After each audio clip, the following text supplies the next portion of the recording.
नमस्कार, मैं हूं आपके साथ आयुषी गुप्ता। अमेरिकी राष्ट्रपति डोनाल्ड ट्रंप ने रूस यूक्रेन युद्ध पर बात करते हुए एक बार फिर से भारत पाकिस्तान के बीच हुए संघर्ष का जिक्र किया। आपको बता दें कि एक रिपोर्ट के अनुसार ट्रंप ने व्हाइट हाउस में पत्रकारों से कहा कि कई बार ऐसा हो सकता है कि पुतिन वहां हो और जेलेंस्की ना हो, लेकिन मैंने दोनों को एक किया। अगर मैं आर्थिक प्रतिबंध नहीं लगाता तो इससे विश्व युद्ध भी हो सकता था। डोनाल्ड ट्रंप ने कहा कि मेरे विचार में अगर मैं ये नहीं करता तो यूक्रेन विश्व युद्ध शुरू कर देता और ये हम नहीं चाहते। भारत और पाकिस्तान के बीच अगर युद्ध मैंने नहीं रोका होता तो परमाणु युद्ध हो सकता था। जब मैंने देखा कि 7 जेट मार गिराए गए हैं तो मुझे लगा कि ये सही नहीं है। $150 मिलियन के प्लेन को मार गिराया गया, हो सकता है आंकड़ा इससे ज्यादा भी हो। भारत पाकिस्तान संघर्ष का फिर से जिक्र किया। राष्ट्रपति ट्रंप ने कहा कि मैं भारत के प्रधानमंत्री नरेंद्र मोदी से बात कर रहा था, जो एक बहुत ही शानदार व्यक्ति हैं। मैंने उससे पूछा कि आप और पाकिस्तान के बीच क्या चल रहा है। फिर मैंने पाकिस्तान से व्यापार के बारे में बात की। मैंने पूछा कि आपके और भारत के बीच क्या चल रहा है। नफरत जबरदस्त थी। ये सब बहुत लंबे समय से चल रहा है, अलग अलग नामों से और सैकड़ों सालों से। इतने भारी टैरिफ लगाएंगे कि आपका सिर घूम जाएगा। ट्रंप ने बताया कि मैंने कहा कि मैं आपसे कोई व्यापार समझौता नहीं करना चाहता। आप लोग तो एक दिन परमाणु युद्ध में कूद पड़ेंगे। उन्होंने कहा नहीं, हम डील करना चाहते हैं। मैंने कहा कि मुझे कल दोबारा कॉल करना, लेकिन हम आपसे कोई समझौता नहीं करने जा रहे। अगर किया तो हम आप पर इतने भारी टैरिफ लगाएंगे कि आपका सिर घूम जाएगा। और करीब 5 घंटे के अंदर ही सब हो गया।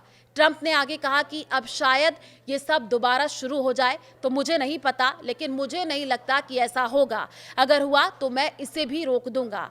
हम ऐसी चीजों को होने नहीं दे सकते। नए टैरिफ सिस्टम से जुड़ी कुछ महत्वपूर्ण बातें आपको बता दें।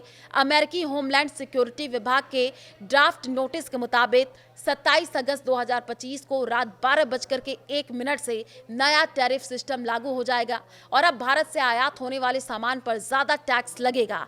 भारतीय निर्यातक अमेरिका के 50% टैरिफ लागू करने के फैसले के बाद ऑर्डर में गिरावट की आशंका से जूझ रहे हैं। हालांकि एक अधिकारी ने रॉयटर्स को बताया कि ऐसे निर्यातकों को आर्थिक सहायता मिल सकती है। अब भारतीय निर्यातक चीन, लैटिन अमेरिका और मध्य पूर्व जैसे बाजारों में संभावना तलाश रहे हैं। प्रधानमंत्री मोदी ने सोमवार 25 अगस्त को अहमदाबाद में अमेरिकी टैरिफ का जिक्र करते हुए कहा कि भारत दबाव का सामना करने के लिए तैयार है। उन्होंने कहा कि किसानों, पशुपालकों और लघु उद्योगों का हित उनकी प्राथमिकता है।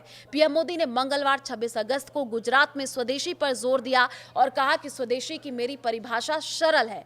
मुझे इस बात की कोई चिंता नहीं है कि ये किसका पैसा है, चाहे वो डॉलर हो या पाउंड या कहां से आता है। अहम यह है कि मेहनत भारतीय होनी चाहिए। भारत पर अमेरिका के टैरिफ कई महीनों तक चली 5 दौर की व्यापार वार्ताओं के बाद लागू हो रहे हैं, जिनमें दोनों पक्ष ट्रेड डील करने में सफल नहीं रहे। S&P ग्लोबल रेटिंग्स के मुताबिक टैरिफ में बढ़ोतरी का आर्थिक प्रभाव भारत के घरेलू बाजार के बड़े आकार से कम हो जाएगा। रिपोर्ट में कहा गया है कि रसायनों, ऑटोमोबाइल और खाद्य एवं पेय पदार्थों के निर्यात को सबसे कठिन समायोजन का सामना करना पड़ेगा। अमेरिका भारत का सबसे बड़ा कपड़ा निर्यात जगह है। चीन और वियतनाम के बाद भारत अमेरिका को तीसरा सबसे बड़ा निर्यातक है, जिसकी हिस्सेदारी 9% है।